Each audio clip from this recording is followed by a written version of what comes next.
Saya akan perkenalkan terlebih dahulu moderator kita yang akan memandu diskusi pada kesempatan hari ini. Beliau merupakan dosen muda dari Prodi PGSD, jurusan KSDP, Fakultas Ilmu Pendidikan, Universitas Negeri Malang. Beliau adalah dosen yang aktif dan sangat produktif. Untuk itu Bapak Ibu, mari kita sambut saja moderator kita, Bapak Dr. M. Anas Thohir, MPD. Assalamualaikum warahmatullahi wabarakatuh. Waalaikumsalam warahmatullahi wabarakatuh. Selamat pagi Bapak Ibu sekalian. Mana suaranya? Selamat pagi. Selamat pagi. Selamat pagi. Baik ya. Salam sehat, salam cakrawala. Ya, biasa UN-nya cakrawala ya. Semoga kegiatan hari ini menambah cakrawala kita. Puji syukur kehadirat Allah Subhanahu wa taala yang telah memberikan rahmat serta nikmat berupa kesehatan sehingga kita dapat bertemu melalui media virtual pagi hari ini. Selanjutnya salawat serta salam semoga tetap terlimpah kepada kita Nabi Muhammad SAW. Terima kasih kepada Bu Nisa ya yang sangat ceria ya selaku MC yang telah memberikan kesempatan buat saya untuk memandu acara yang luar biasa ini, yaitu pelatihan penulisan artikel pada jurnal internasional Universitas. Perkenalkan saya Anas ya, yang bertugas sebagai moderator pada pagi ini. Baik Bapak Ibu sekalian, langsung saja kita masuki acara inti yang paling kita tunggu, yaitu penyampaian materi sekaligus nanti kita ada forum diskusi tanya jawab. Jangan lupa menyiapkan pertanyaan-pertanyaannya ya ketika materi, nanti bisa menulis di kolom chat. Namun sebelum saya mulai ya, saya ingin menyapa pemateri yang luar biasa pada pagi hari ini ya. Materi yang pertama yaitu Ibu Ade Utami PSG. Bu Ade, selamat pagi. Selamat pagi Bapak. Oh, sangat mudah sekali ya. Saya kira sudah di atas saya, ternyata lebih mudah ya. Belum ya, kayaknya masih senior yang lain ini, banyak sekali senior di sini. Baik. Pemateri yang kedua Bapak Abdul Karim MPDI. Bapak Dr. Abdul Karim MPDI, apa sudah tahu? Saya kira masih OTW nih Pak. ya. Barangkali nanti ya. Oke, Bapak Ibu sekalian, kami tahu bahwa menulis artikel menjadi kebiasaan ya, karena itu merupakan kewajiban dari trainer. Publikasi artikel adalah bentuk penyebaran ilmu yang membawa pahala ya, karena menyebar ilmu. Selain itu juga mendapatkan poin dan juga mendapatkan koin. Menulis artikel juga dapat menjadikan kepuasan tersendiri. Namun bagi sebagian dosen mungkin itu tidak mudah ya, karena apalagi untuk sampai pada accepted di jurnal internasional berprestasi. Nah, ini ada pakarnya ya, Bu Ade Utami PSD ya, saya manggilnya Bu Utami ya. Ya, Pak. Bu Ami apa Bu Utami? Ya, itu panggilan kecil saya malah Utami dari orang tua saya. Utama ya. Nah, beliau akan membawakan kiat-kiat ya, publikasi artikel di era pandemi. Beliau dari Universitas Negeri Jakarta. Ya, sebelum kita Bu Utami menjabarkan ya materinya, mari kita kenali lebih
saya bikin deg-degan tadi, ada videonya gitu. Biasanya moderator hanya membacakan, ternyata luar biasa sekali apresiasinya, dan saya mengapresiasi kembali. Terima kasih banyak dari teman-teman UM.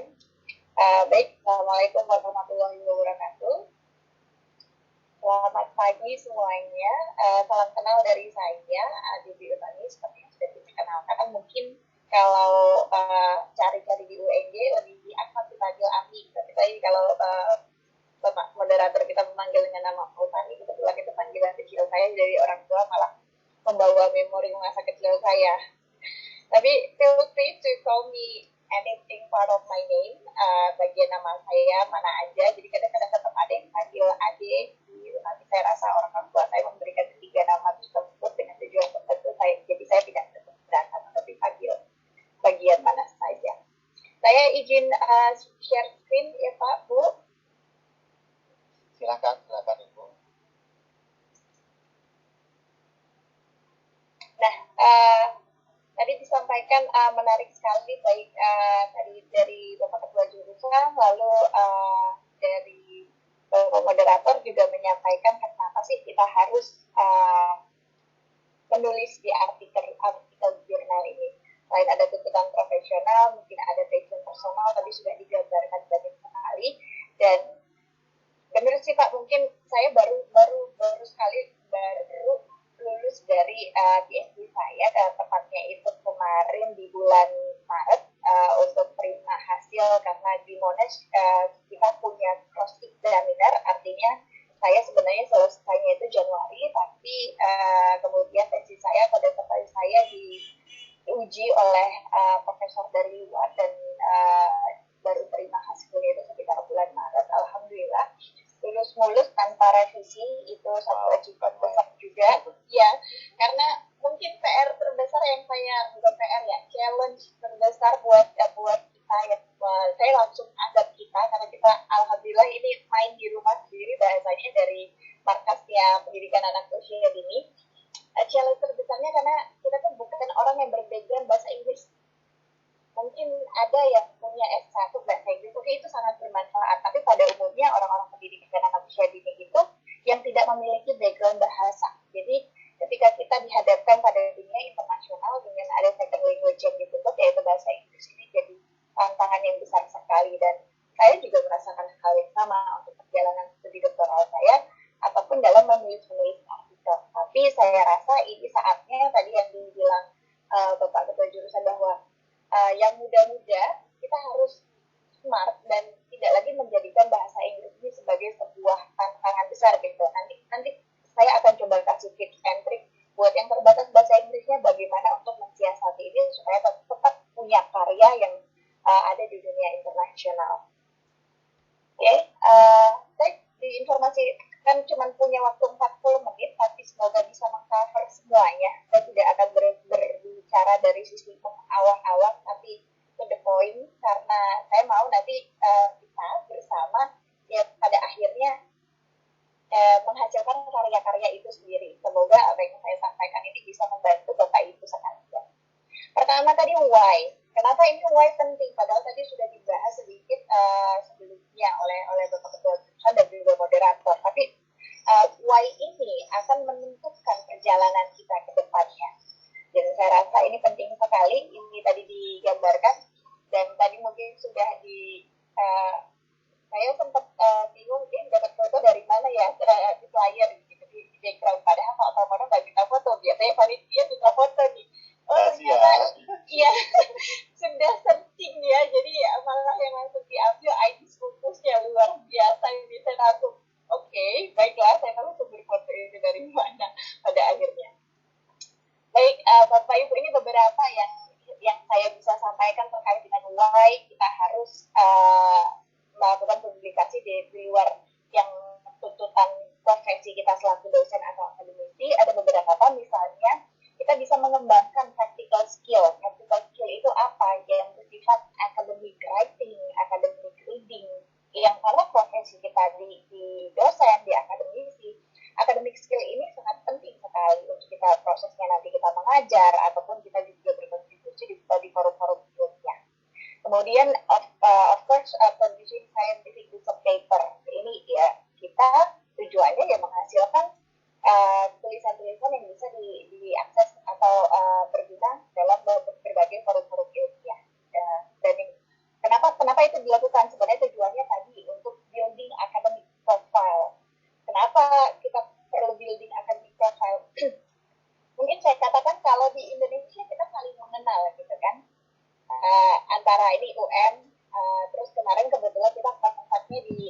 asosiasi ya saya lihat kemarin itu kita saling mengenalnya di situ.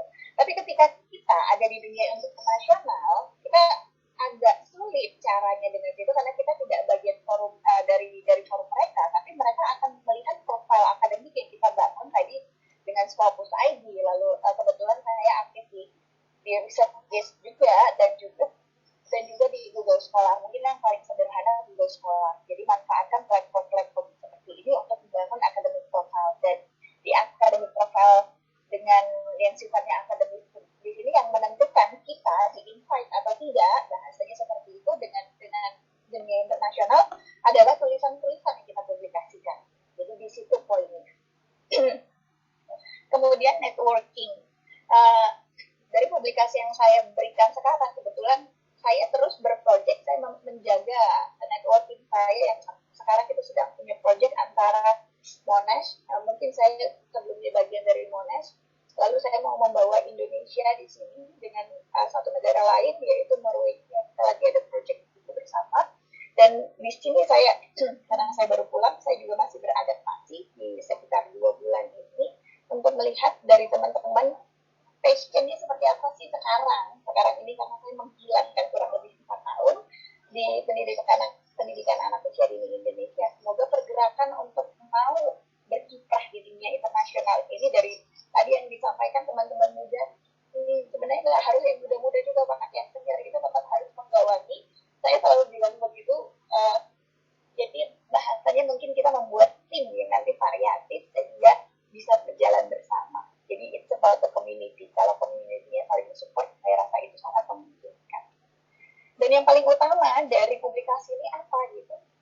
Kita berangkat dari teori. Mungkin di Indonesia sendiri kita adalah scholar atau akademisi yang belajar. Okay? Kita punya Bapak Ki Hajar Dewantara, dan kita membangun dari apa yang beliau sampaikan, yaitu konsep teori, lalu kita implementasikan. Bagaimana cara pengetahuan itu berkembang? Ya dengan adanya regenerasi teori ke praktek, lalu ke teori lagi. Untuk memunculkan itu dari praktek ke teori, kita butuh yang namanya publikasi ilmiah. Bagaimana kita bisa mengetahui pemikiran Ki Hajar Dewantara dulu? Bagaimana kita bisa mengetahui pemikiran dari banyak pakar besar ya, Vygotsky yang di dunia internasional? Karena mereka melakukan publikasi ilmiah. Jadi suatu saat di era mana semoga juga ada kontribusi pengetahuan dari scholar Indonesia atau akademisi Indonesia. Mungkin sedikit ambisius ya Pak kedengarannya, tapi saya rasa itu yang saya menjadi visi dan misi saya ketika saya sekolah di luar negeri, termasuk di Monash University, yang pada akhirnya saya mau memunculkan bahwa Indonesia itu part dari ilmu pengetahuan atau terkait dengan pendidikan anak usia dini di seluruh dunia. Gitu. Pada akhirnya saya mau Indonesia mendapatkan porsi yang sekarang saya sedang upayakan adalah membuat regional Indonesia yang menjadi bagian dari ilmu pendidikan anak usia dini. Dan ini PR besar yang sedang saya jalankan. Nanti mungkin lain waktu kita bicara tentang ini, bagaimana kita bisa ke arah sana bersama. Oke, terkait dengan tujuannya tadi, selain tadi disebutkan poin dan poin, saya setuju sekali apresiasi terhadap publikasi ilmiah sekarang sudah cukup besar saya melihatnya, dan oleh karena itu semoga bisa memotivasi kita bersama. Nah, dari tujuan tersebut kita berangkat ke ada kebutuhan di situ terkait ke kita personal, mana yang menjadi kebutuhan kita. Apakah kita perlu angka kreditnya, kita perlu poinnya, atau menyalurkan passion-nya. Ini yang akan menentukan nanti bagaimana kita menghadapi pressure-nya. Karena pressure-nya itu tidak gampang. Ini tadi kalau digambarkan kita di sama teman-teman ketika kita menulis di situ berdarah-darah, kita menulis berkeringat, menangis gitu. Dan tentunya kalau di sana itu identik dengan kita tuh harus ngopi dulu, kalau nggak ada kopi kita nggak bisa tulis. Jadi ada banyak tekanan yang akan dilalui, dan kembali lagi ketika kita punya tujuan, kita punya kebutuhan, itu akan membantu kita untuk dealing with the pressure. Itu jadi sangat penting, dan kita harus mengikuti proses panjangnya. Saya tidak bisa katakan rentang panjangnya berapa lama. Saya ada yang 3 bulan sudah terbit, tapi ada yang 1 tahun baru dapat review. Jadi variatif sekali, apalagi di kondisi pandemi sekarang. Dan kemudian ada effort. Ketika effortnya menulis sudah pasti yang utama mungkin. Ada setelah disubmit selesai sampai di situ.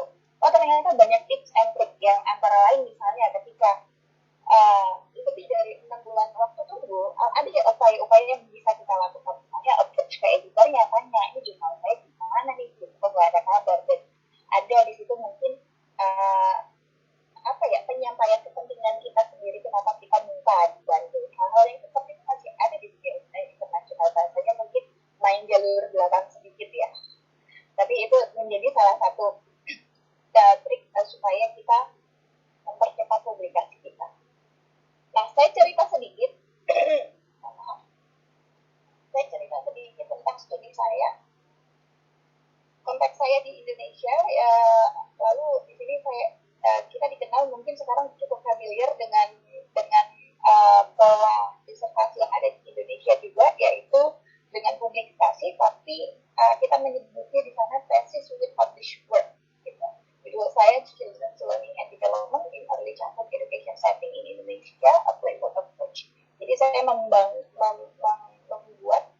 model pembelajaran yang didasari oleh teori tertentu yang kemudian diimplementasikan di berbagai konteks. Untuk sementara saya konteks lembaga atau early childhood setting-nya, PAUD, TK, daycare, dan lain-lain. Tapi pengembangan konsep ini juga sudah dilakukan secara internasional, itu mendunia dengan beberapa pilot project yang ada di Australia, lalu di Finlandia, di Swedia, dan di Denmark. Jadi saya ambil bagian dari paradigma model bermain yang baru yang sedang dikembangkan di seluruh dunia.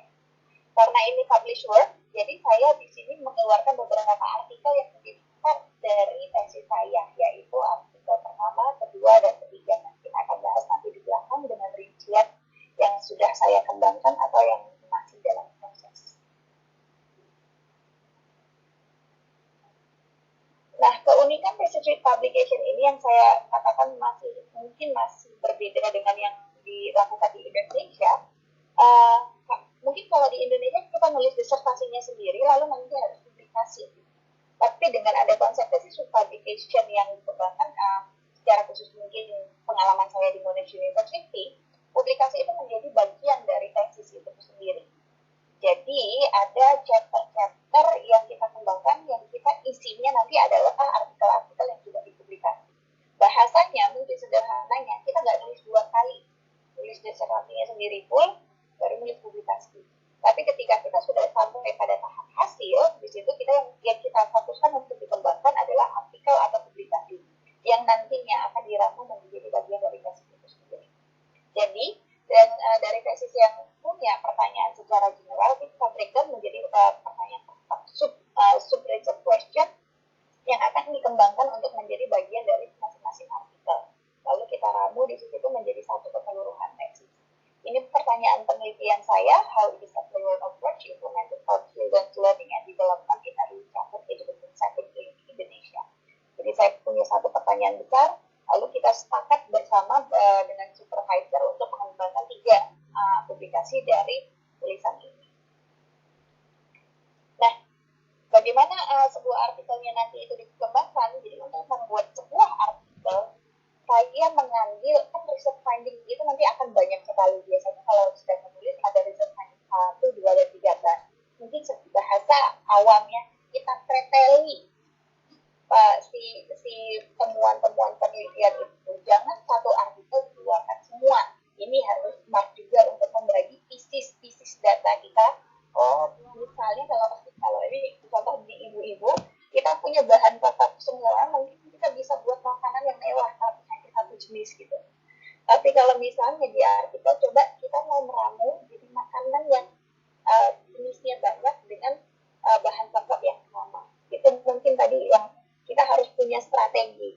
Kita harus pintar melihat data kita ini bisa dipakai menjadi berapa kali tulisan. Dan satu data kita bisa memakai untuk 2 kali tulisan, tapi tetap dengan cara dan aturan yang berbeda, karena harus tetap berhati-hati dengan plagiarisme juga. Nanti saya ceritakan di belakang. Nah, tadi untuk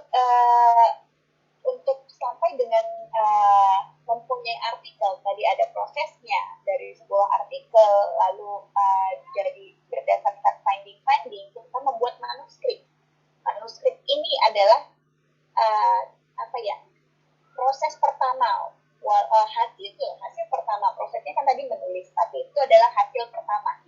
Jadi bisa dikatakan ketika kita sudah menjadikan dalam bentuk manuskrip, ini adalah satu keberhasilan kita, karena ada next step yang lain, yaitu nanti submission, lalu ada revisi dan ada final draft. Jadi perjalanannya masih panjang.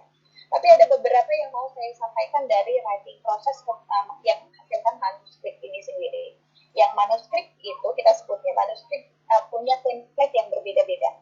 Jadi perhatikan di mana Bapak Ibu mau mengeluarkan jurnalnya atau mau mempublikasikan jurnalnya. Karena dari setiap jurnal punya style yang berbeda. Jangan pakai style yang A untuk yang ditujukan untuk jurnal A, padahal mau mengeluarkannya di jurnal yang B. Oke? Yang pertama, abstrak. Ada perbedaan cara kita menulis abstrak dengan kalau saya bilang dulu pengalaman saya yang mulai publikasi internasional masih dalam sisi conference itu, saya mulai itu dari Malaysia, Singapura, pelan-pelan sekali, Korea, baru main ke Eropa gitu, dan sekarang mungkin akhirnya sedikit meninggalkan Asia, karena saya mau Asian Voice, suara Asia ini sudah naik ke Eropa ataupun Amerika nantinya. Jadi saya lebih banyak sekarang berkecimpung di Western culture di sana. Ada beda style penulisan abstrak dari yang biasanya saya pelajari di Indonesia dengan yang di luar. Jadi saya tidak bisa langsung berbicara rinci sekali karena saya cuma punya 40 menit. Kalau kita berhenti di abstrak saja itu bisa satu workshop sendiri ya. Hanya kita lakukan itu di Monash gitu. Jadi kita targeting mau kemana dan kita bangun abstrak sesuai style di mana kita mau publikasikan itu. Ya, dan kita develop ini dalam satu workshop sendiri. Jadi mungkin ini nanti bisa jadi agenda atau jadwal teman-teman untuk menggodok ketika punya tujuan tertentu untuk publikasi di mana, jadi ada workshop kecil untuk membantu teman-teman ke arah sana. Nah, abstrak ini juga harus mengikuti stylenya di mana kita mau publikasi. Lalu ada introduction. Introduction ini sendiri kita kenal dengan istilah menyampaikan masalah, di situ fokusnya apa gitu. Dan sekali yang saya lihat style di Indonesia itu juga introduction itu bisa 3 lembar gitu. Mungkin kalau yang sudah familiar dengan hibah ini sudah mulai dikerucutkan seperti itu. Yang namanya introduction itu cuma 2 lembar cukup gitu, atau malah cuma beberapa paragraf. Dan itu memang style writing yang diadopsi juga mungkin dari luar gitu. Kita tidak bertele-tele. Jadi kenapa kamu menyajikan ini? What's the point? What's the problem? Dan apa yang mau kita sajikan melalui tulisan kita, itu utamanya. Jadi 3-4 paragraf di style introduction itu cukup.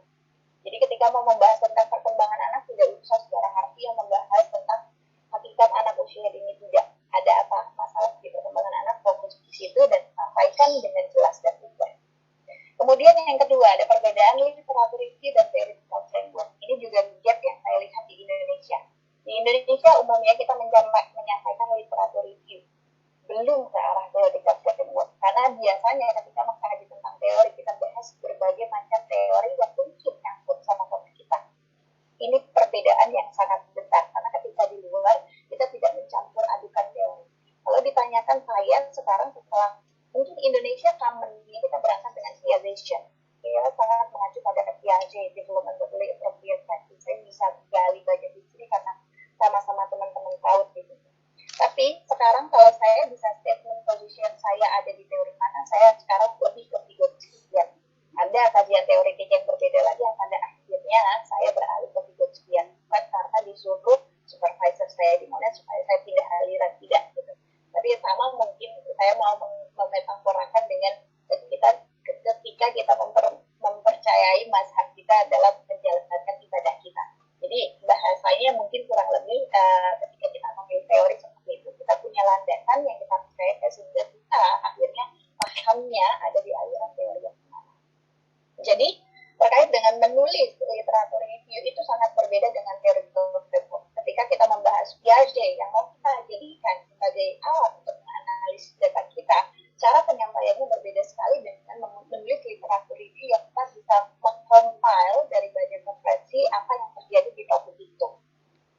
Oke, dan kemudian ada findings dan discussion. Ini juga sering miss ketika menyampaikan display data, sering dianggap sudah begitu menyampaikan findings dan discussion. Ini perbedaannya. Ketika awal-awal menulis, saya sering sekali ditanyakan, this is your finding, what is your discussion? Jadi itu yang membedakan tadi. Ketika discussion di sini, kita membahas si temuan kita memakai theoretical framework yang kita ambil. Jadi harus ada pembahasan. Nggak bisa di situ hanya dikomentari dengan menurut referensi A seperti ini, kondisi di lapangan seperti ini. Tapi what's the contribution to the theory? Apa kontribusinya terhadap ilmu pengetahuan yang baru? Dan kemudian conclusion. Conclusion ini juga kelihatannya sederhana, tapi di situ bukan meramu apa yang kita tulis, tapi berargumentasi. What's now, apa sekarang, atau so what dari hasil penelitian kita, apa importance-nya, dan itu kita jelaskan di conclusion. Jadi masing-masing part dari manuskrip itu sangat memberikan dampak terhadap kualitas tulisan kita atau manuskrip kita. Dan kemudian, mungkin ini prosesnya, kita selalu takut di ujungnya karena ada rejection di situ. Langsung, aduh, nanti paling ditolak gitu. Saya balik pertanyaannya, terus emang kalau ditolak kenapa? Satu yang saya pelajari dari semua step perjalanan saya ketika saya sekolah dengan mentor-mentor dan sekolah profesi di sana, failure, kegagalan itu adalah part dari belajar. Jadi jangan pernah takut. Sudah pasti opsinya ketika kita melakukan sesuatu berhasil dan gagal gitu. Itu lumrah. Jadi tidak perlu ada ketakutan. Ini psychology things-nya yang harus diperbaiki. Ketika di-reject ya sudah diperbaiki, disubmit ulang. Di artikel yang mungkin saya nggak tahu kalau ada yang berteman dengan saya di Facebook, di artikel yang baru saya publish tapi dengan di luar konteks dengan teman-teman di Fakultas Education Monash, kita apply 5 kali. Itu bersama dosen Monash. Jadi kegagalan itu bukan cuma milik kita ya, mungkin kayaknya takut terus apa gitu, coba aja, karena even orang yang sudah situasinya tinggi dan sekalipun pasti merasakan itu. Dan kemarin saya benar-benar dengan tim itu, ini mungkin harus total dirombak, sudah ada mungkin konflik-konflik yang seperti itu, tapi tenang dulu, kita coba lagi, dan akhirnya percobaan kelima itu baru diterima. Jadi it's about bagaimana kita memandang proses itu. Kalau kita secara psikologis kita katakan berat, nggak bisa, saya rasa itu akan mempengaruhi sekali gitu. Tapi kita balik, kalau kita being positif dengan menjalankan proses itu, maka nanti hasilnya juga, mungkin bahasanya hasil tidak akan mengkhianati proses. Itu saya suka sekali. Nah kita jadi harus mencoba apapun hasilnya harus dilakukan dulu. Dan untuk melakukan itu ada poin-poin yang harus diperhatikan. Yang pertama, targeted journal. Kenapa saya katakan targeted journal? Karena ada spesifikasi ketika kita mau membangun expertise kita di early childhood education, ya kita jangan menulis di jurnal-jurnal yang general education. Tidak akan terbentuk di situ expertise-nya. Jadi harus benar-benar spesifik. Nanti mungkin kalau kapan lain waktu atau ada kesempatan diskusi, saya sendiri sudah punya list jurnal. Bahasanya kalau kita suka mungkin dengan e-commerce suka belanja, kan kita masukin dulu tuh ke keranjang banyak-banyak, ini cocok. Sama dengan bahasanya ketika kita mentarget jurnal, kita lakukan seperti itu. Baru nanti kita lihat satu-satu speknya apa jurnal ini. Setelah kita lihat mana yang cocok dengan tulisan kita dan akan menjadi tempat di mana kita tempat yang menjadi tujuan kita untuk mempublikasikan jurnal. Tapi hati-hati sekali, ada namanya predatory jurnal. Saya karena sudah punya profil akademik sering sekali ditawarkan ini.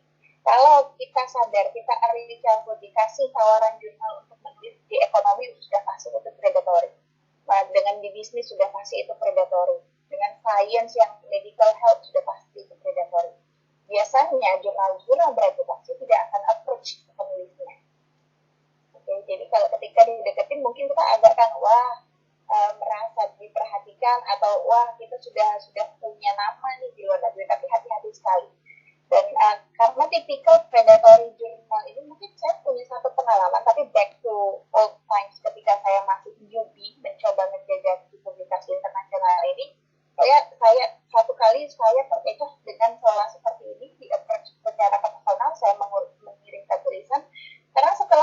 kita masuk ke mereka, kita tidak bisa mengakses tulisan kita. Artinya ketika masuk di tulisan di jurnal predatory itu tidak bisa diakui, tapi kita tidak bisa menarik kembali tulisan kita dan tidak bisa dipublikasikan di tempat lain.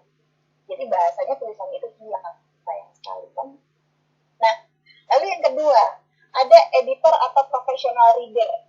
Ini yang menjadi kelemahan tadi tips and trick ketika kita lemah di bahasa Inggris. Saya sendiri masih pakai editor atau professional reader ini.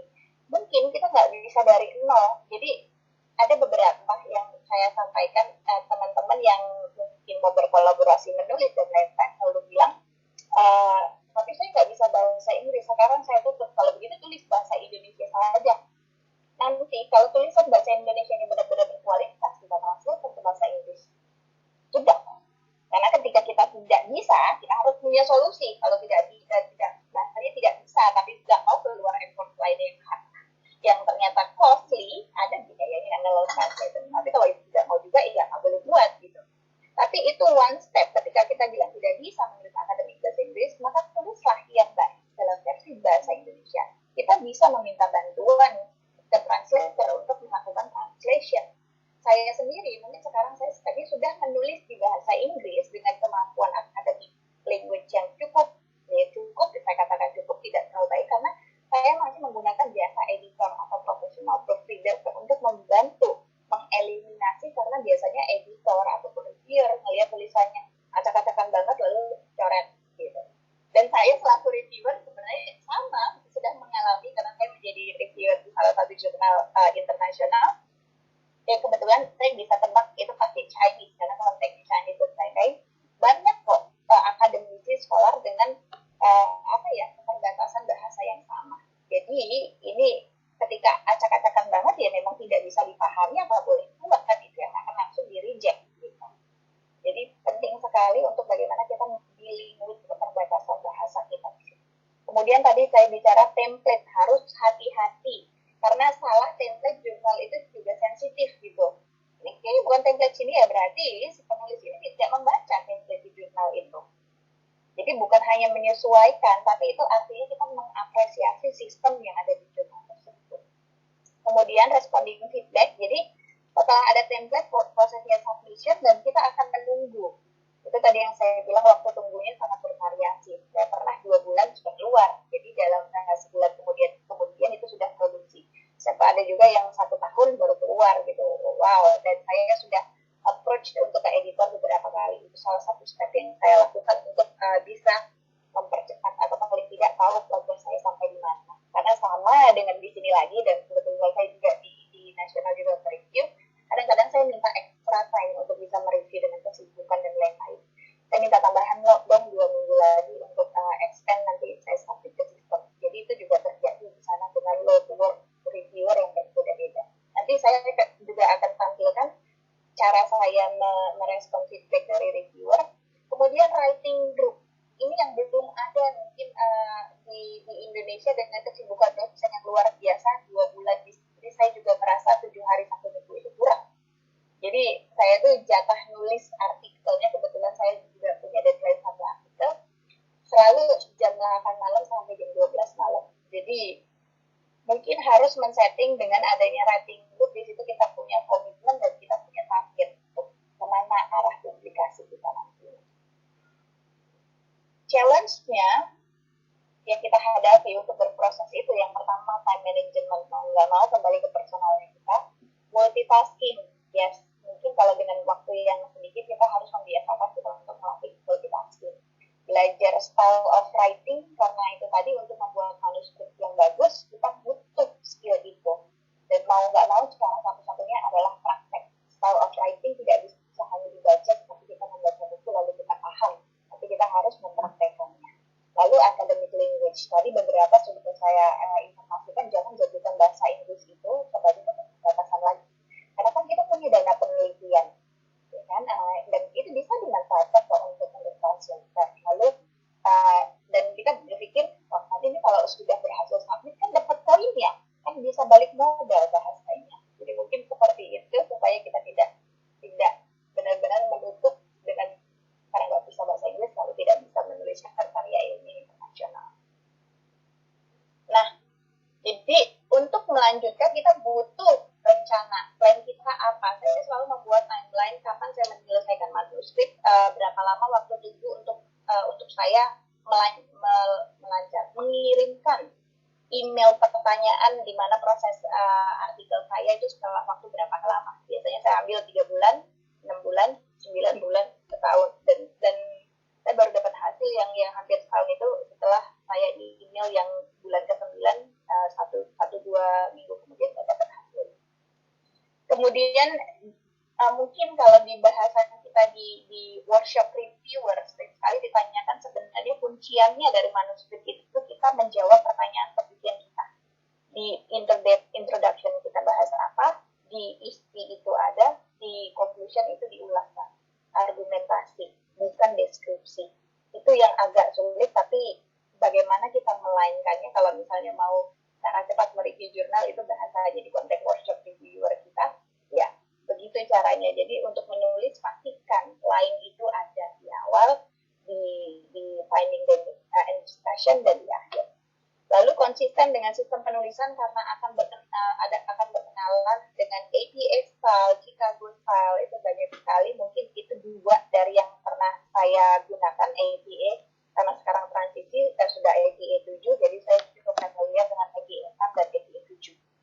Buat yang memang belum familiar, saya kemarin agak fight di UMJ supaya sudah dah kita dengan footnote itu sekarang, karena kita tujuannya kan mau ke publikasi internasional, kenapa nggak kita ada kebijakan yang kita itu menerapkan misalnya APA 7 gitu, sepakat gitu.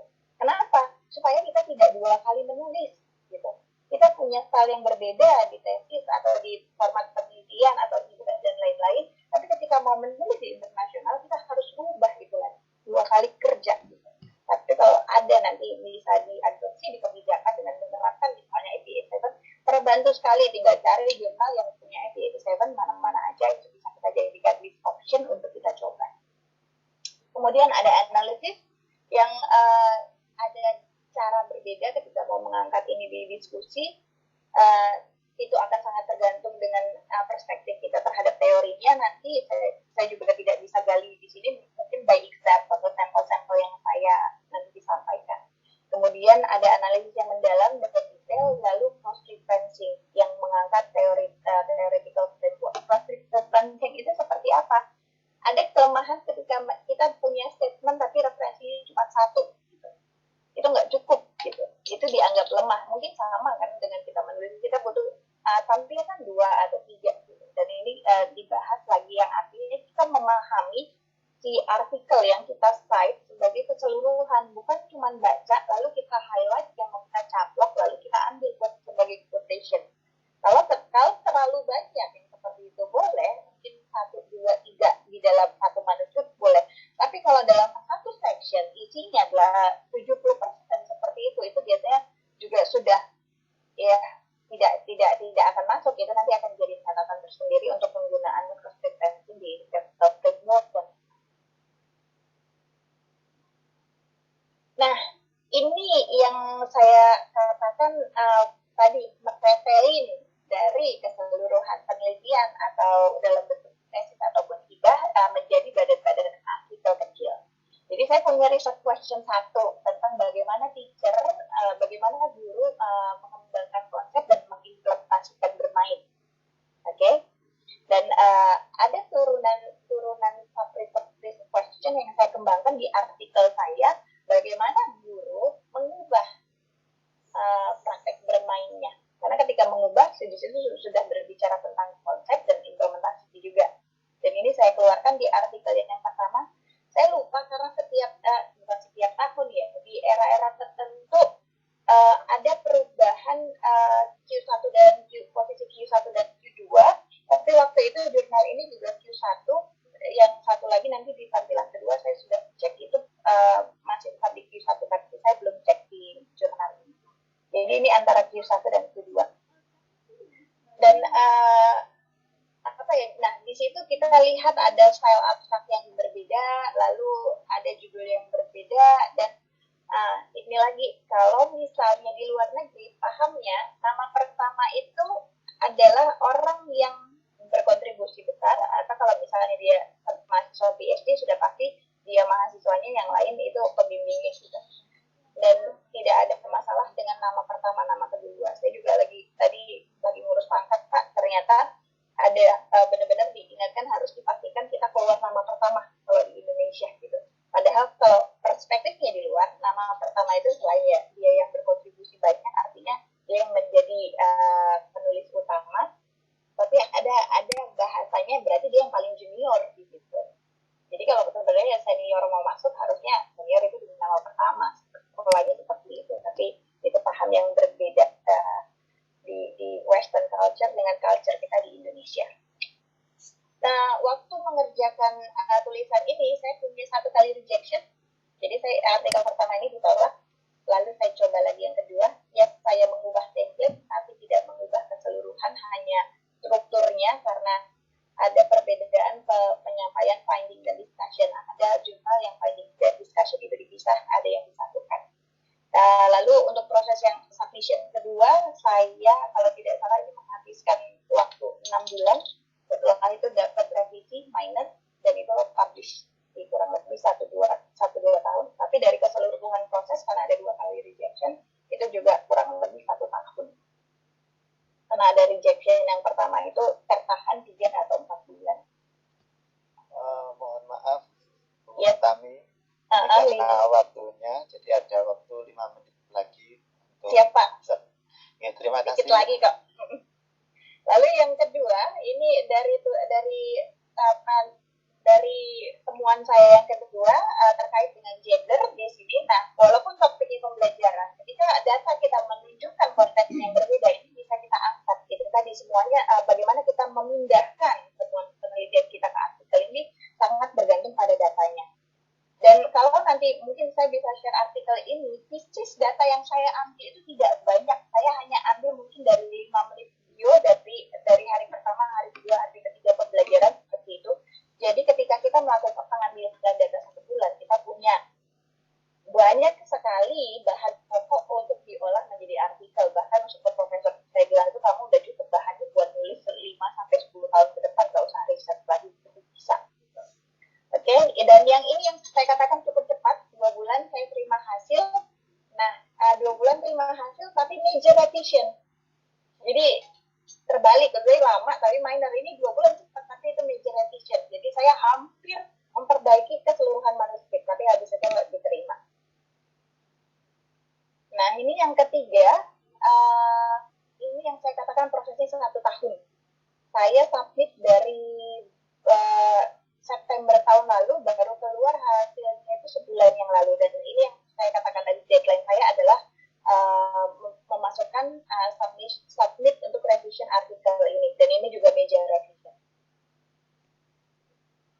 Nah, ini contoh yang paling hangat yang saya terima. Major revision itu bukan berarti jelek ya, jelek semua gitu. Mungkin bisa dilihat di sini reviewer satu itu bilang sesederhana kalimat terakhir di papernya bingungin gitu. Tapi saya bisa nangkep sih pentingnya paper ini yang mau kamu sampaikan. Jadi ada apresiasi juga di situ, walaupun dia highlight ini harus diperbaiki. Jadi bukan berarti ketika kita mendengar major revision mungkin karena itu kembali psikologi kita langsung bilang waduh gitu. Tapi perbaikan itu kadang cuma memperbaiki kalimat ataupun merubah struktur paragraf, bukan berarti semua itu salah. Karena yang paling tahu penelitian kita itu ya kita sendiri, reviewer itu biasanya akan menggali kebenaran atau mencari tahu. Kalau kamu menyampaikan ini, informasimu kurang, jadi harus ditambah seperti itu. Dan ini juga, jadi saya katakan target di sesi saya itu pertama 3, tapi dari chapter akhir bahkan saya juga sudah menuliskan artikelnya yang posisinya submit. Oh ya, di dua kalau yang tadi yang sebelumnya artikel ketiga ini kalau tidak salah saya masukkan itu di reputasi kedua kalau tidak salah. Lalu dan yang mohon maaf kembali lagi di artikel ketiga itu kayaknya saya udah dapat 2 kali rejection deh. Ya, makanya akhirnya diputuskan Q2 karena profesor saya, karena artikel kedua saya masuk Q1 kita membuat level berarti sekarang kita targetnya Q1 semua gitu. Tapi artikel ketiga dicobakan 2 kali Q1, gagal, turun ke Q2. Jadi nggak usah bergaming, jadi nggak terbit mau ngejar Q1 itu saya rasa juga tidak smart mengambil langkah itu. Kemudian chapter selanjutnya, jadi kita selalu trial dari Q1 dulu yang ini sedang submit dan under review di Q1. Ada sebelum kita masuk ke manuskrip, ada cara. Tadi mungkin lihat ada beberapa award atau penghargaan. Ketika kita mau tahu data kita ini jurnal quality nggak sih, berkualitas nggak sih untuk masuk ke jurnal, sebenarnya kita punya tools gitu, yaitu international conference yang akan menyaring, kita dapat feedback dari perspektif internasional. Jadi di sini mungkin agak salah ya kalau kita sudah tahu memang ada costly, tapi manfaatnya mungkin dengan sekarang online learning dan lain-lain sangat terbantu. Perbanyak ikut konferensi internasional untuk mempresentasikan ya, bukan hanya sebagai partisipan. Jadi ketika kita punya cikal bakal jurnal kita, tampilkan dulu di konferensi internasional untuk dapat feedback dari international perspective, sehingga itu akan menyaring, filtering supaya nggak rejection banyak-banyak, tidak mungkin seperti itu. Saya pun mentarget diri saya sendiri untuk muncul di beberapa paling tidak 2 atau 3 konferensi internasional dalam 1 tahun. Ada yang dibantu dari penelitian dananya, ada yang dibantu dari universitas, juga mungkin ada butuh dana sendiri. Dan dari konferensi internasional di sini itu mungkin bisa dilihat yang pertama itu saya dapat award di Kanada, lalu yang kedua saya terpilih untuk ikut kelas bersama cucunya Vygotsky, itu yang tengah, dan kemudian tahun yang lalu sudah meninggal, jadi saya belajar langsung dari bahasanya, pengembang teorinya.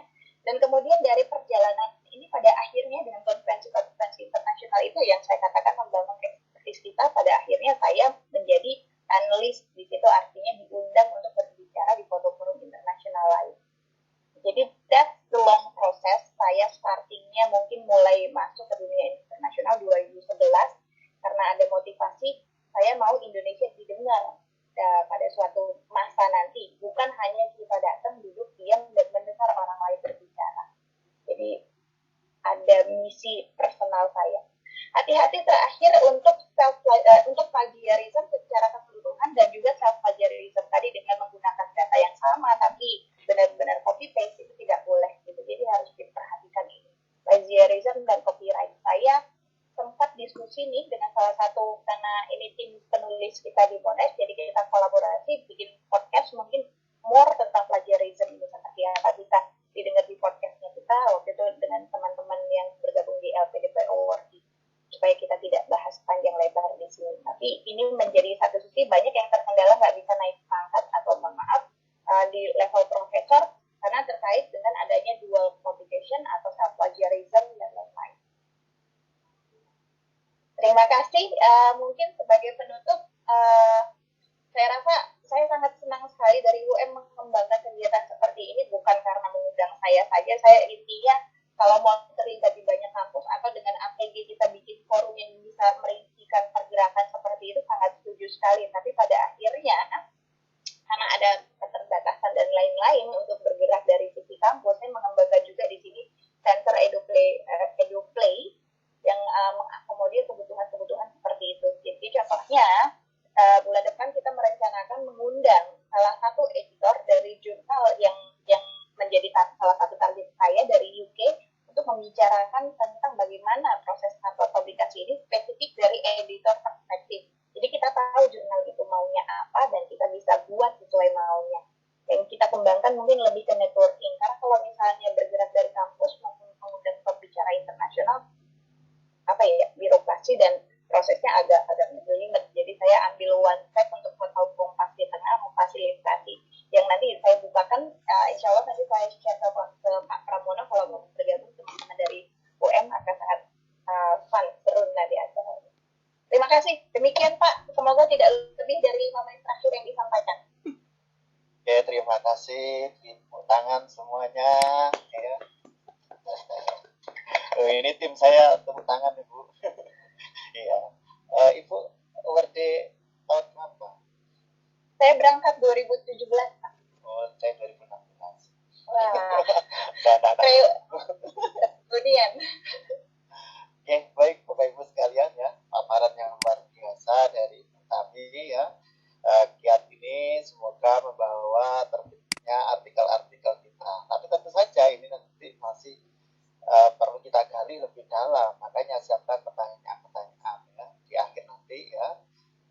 Jadi ditunggu dulu, nanti di akhir kita buka sesi tersebut. Baik, Bapak Ibu sekalian, kita menuju ke materi kedua. Ketika kita telah submit artikel, tentu saja artikel kita tidak langsung diterima. Ya. Ada editor dan juga referee atau reviewer. Ini menghantui ya. Nah, supaya artikel kita dapat lolos dari reviewer, maka perlu kita mengetahui apa yang diinginkan oleh reviewer. Sehingga mereka tidak mikir panjang, langsung accepted gitu ya. Atau mayor atau minor revision. Oke, baik. Pada materi kedua ini akan disampaikan oleh reviewer ya di berbagai jurnal internasional. Kita panggil Bapak Dr. Abdul Karim MPDI dari Universitas Muhammadiyah Cirebon yang akan membicarakan tentang giat publikasi artikel di era pandemi dari perspektif reviewer. Untuk Pak Abdul Karim 40 menit waktunya, monggo silakan.